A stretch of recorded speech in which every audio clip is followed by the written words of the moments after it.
long time no vlog. At ngayon, dahil sa wala tayong benta at wala tayong mga unit sa garahe mga kabady, kahit walang itinawag sa atin ay bibiyahe tayo ng Manila kasi maghahanap tayo doon.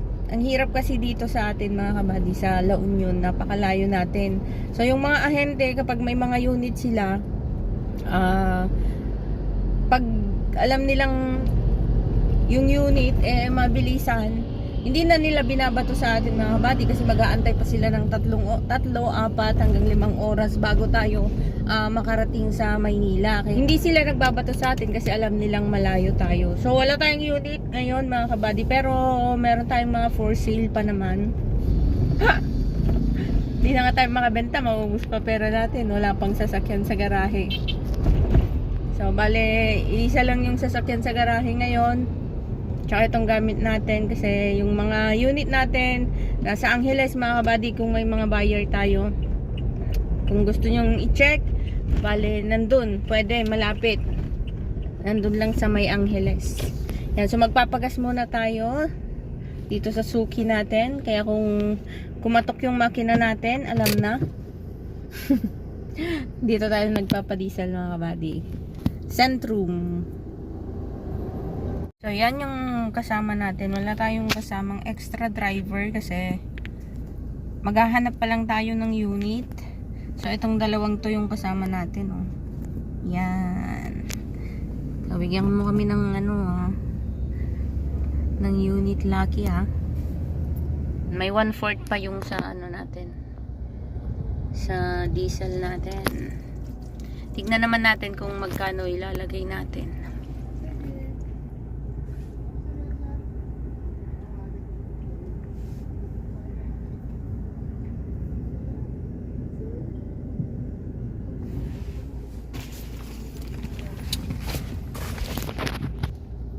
Alright, so papalinis muna natin tong windshield natin mga kabady, oh.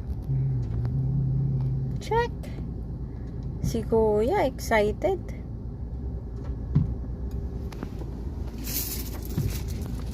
Bigyan natin siya ng mga kabady, pampalubag loob. So wala na tayong mga barya-barya din,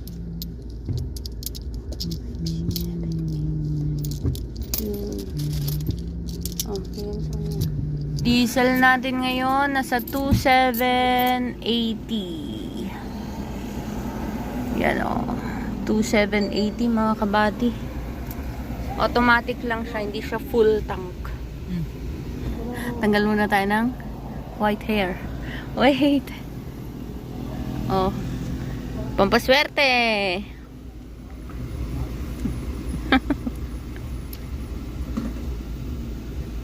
So kailangan nating makapag-uwi ng unit mga kabady kasi yung diesel natin siguro kasi yung diesel natin nasa 2.7 na yung diesel natin. 219 pa, kit mo muna. Thank you, sir. Thank you, sir. Dito. Yes. Yan mga kabady, meron na tayong nakuhang isang unit. So maghapon tayo nag-ikot. Walang pumasa dun sa ibang unit na nakita natin. Meron tayong tinignang bali 3 unit, pang-4 to mga kabady. And itong napusuan natin ay galing sa mismong first owner. Ayan, isang Subaru Forester mga kabady na 2015 model, automatic transmission. Ayan, napakasariwa ng unit. First owner siya mga kabady. It's a lawyer yung may-ari na pinagkuhanan natin. Tapos, ayan, o, papakita natin yung mga detalye niya bukas. Ito, o, napakaganda. Detail na detail pa siya. At napakasariwa din ng loob at labas nito. All original paint. Makakapal yung mga gulong niya mga kabady. Yan, napakaganda rin ng makina nito. Walang kalampag. Yan. Galing tayo ng Malolos. Walang kalampag. Walang lagutok sa pangilalim. Napaka-smooth ng takbo niya mga kabady. So, yan, papakita natin bukas yung ibang detalye nitong sasakyan. Subaru Forester na automatic transmission. Anong engine? 2.0. 2.0 ang makina mga kabady, 2015 model. Ayan. So, yun lang muna mga kabady para sa ngayon. Bukas ulit. So, ngayon may nakita tayong kainan mga kabady. Kain muna tayo.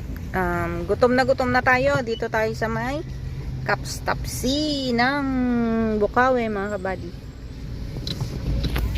Ayun, day 2 ngayon ng ating biyahe. And kahapon nakakuha na tayo ng isang unit, Subaru Forester na 2015 model, first owner, napakasariwa din. Automatic transmission mga kabady, 2.0 ang makina. And ngayon bumalik tayo dito sa may Malolos, Bulacan kasi meron silang, kahapon sana natin titignan kaso masyadong late na. 3 unit yon, isa lang yung may-ari. Tingnan natin kung makuha natin sa presyo. Yun, so good morning sa ating lahat mga kabady. Mga kabady, unang tingin natin sa unit, sablay.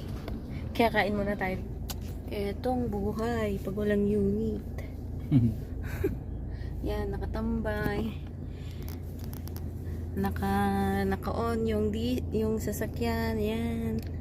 Pakainit kasi. Yan, ganyan ang buhay mga kabady pag wala tayong unit.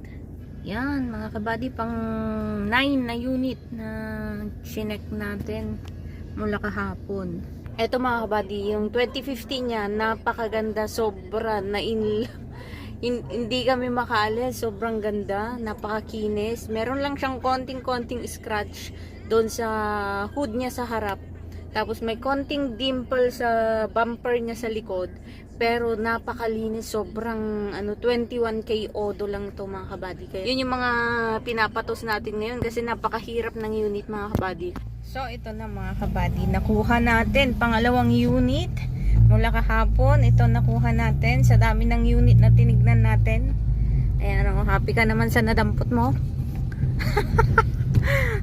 Tukod siya mga kabady pero sobrang sariwa. At limited edition na 2015 model Honda Civic, automatic transmission, 1.8 makina. Yan o, modulo mga kabady. Modulo. Eto, Honda Civic 2015 model na limited edition modulo variant.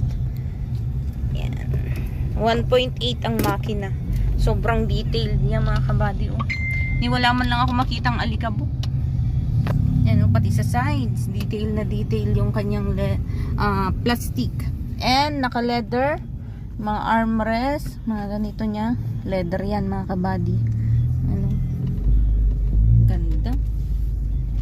Pati mga upuan, naka leather siya. Yung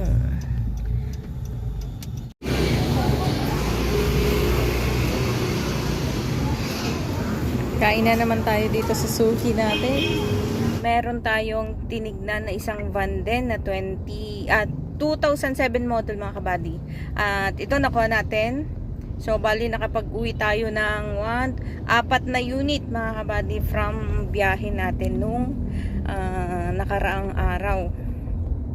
Isang 2007 model na commuter mga kabady. Ayan, papakita natin sa inyo. Ayan. So, puro mga ganyang unit yung nakuha natin mga kabady. Puro mga mabababang unit. Meron tayong nakuhang isang Subaru Forester na 2015. Pero yung ating Subaru mga kabady ay hinarang na sa daan. So, bali papasok nila sa financing. Tapos, isang Avanza na 2010 model mga kabady. J variant. At saka isang Honda Civic na modulo, limited edition na 2015 model mga kabady, automatic transmission, 1.8 ang makina. Tsaka itong yan yung green na yan, yung van na yan, isang 2007 na commuter. So yan mga kabady, yung ating commuter na 2007 model. Yun tignan nyo naman mga kabady. Presentable pa siya, pati mga upuan niya.